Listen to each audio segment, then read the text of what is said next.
नमस्कार दोस्तों, मैं आज आपके लिए लेकर आई हूँ माधव सप्रे की कहानी एक टोकरी भर मिट्टी।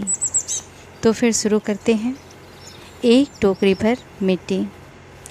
किसी श्रीमान जमींदार के महल के पास एक गरीब अनाथ विधवा की झोपड़ी थी। जमींदार साहब को अपने महल का हाथा उस झोपड़ी तक बढ़ाने की इच्छा हुई। विधवा से बहुतेरा कहा कि अपनी झोपड़ी हटा ले, पर वह तो कई ज़माने से वहीं बसी थी। उसका प्रिय पति और इकलौता पुत्र भी उसी झोपड़ी में मर गया था। पतोहू भी एक 5 बरस की कन्या को छोड़कर चल बसी थी। अब यही उसकी पोती इस वृद्धा काल में एकमात्र आधार थी।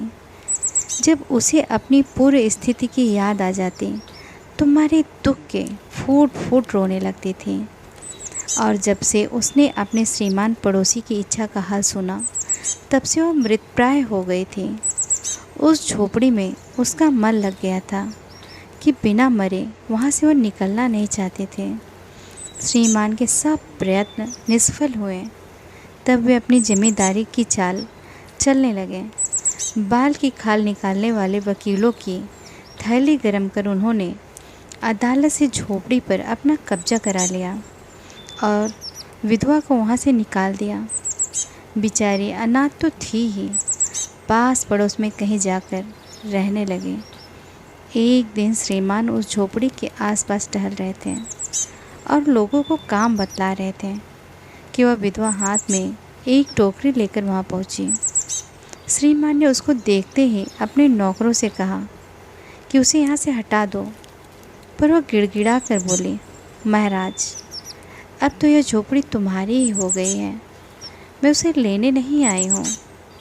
महाराज क्षमा करें, तो एक विनती है। जमींदार साहब के सिर हिलाने पर उसने कहा, जब से यह झोपड़ी छूटी है तब से मेरे पोते ने खाना पीना छोड़ दिया है। मैंने बहुत कुछ समझाया, पर वह एक नहीं मानती। यही कहा करती है कि अपने घर चल, वहीं रोटी खाओगे। अब मैंने यह सोचा कि झोपड़ी में से एक टोकरी भर मिट्टी लेकर उसी का चूल्हा बनाकर रोटी पकाऊंगी। इससे भरोसा है कि वह रोटी खाने लगेगी। महाराज, कृपा करके आज्ञा दीजिए तो इस टोकरी में मिट्टी ले आऊं। श्रीमान ने आज्ञा दे दी। विधवा झोपड़ी के भीतर गए। वहाँ जाते ही उसी पुरानी बातों का स्मरण हुआ और उसकी आंखों से आंसू की धारा बहने लगी। अपने आंतरिक दुख को किसी तरह संभाल कर उसने अपनी टोकरी मिट्टी से भर ली और हाथ से उठाकर बाहर ले आए। फिर हाथ जोड़कर श्रीमान से प्रार्थना करने लगी, महाराज, कृपा करके इस टोकरी को जरा हाथ लगाइए, जिससे मैं उसे अपने सिर पर धर लूँ।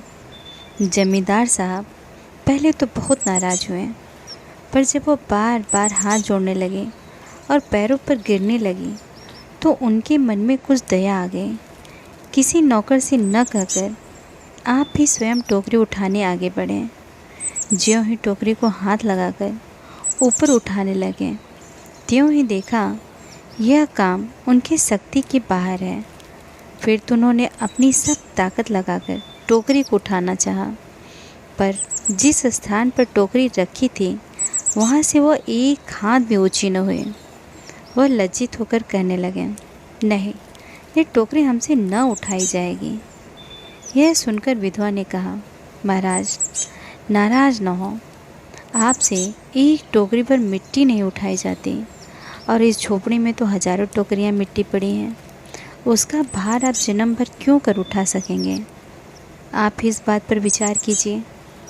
जमींदार साहब धन मद से गर्वित हो अपना कर्तव्य भूल गए थे, पर विधवा के उपयुक्त वचन सुनते ही उनकी आंखें खुल गईं। कृत कर्म का पश्चाताप कर उन्होंने विधवा से क्षमा मांगी और उसकी झोपड़ी वापस दे दी।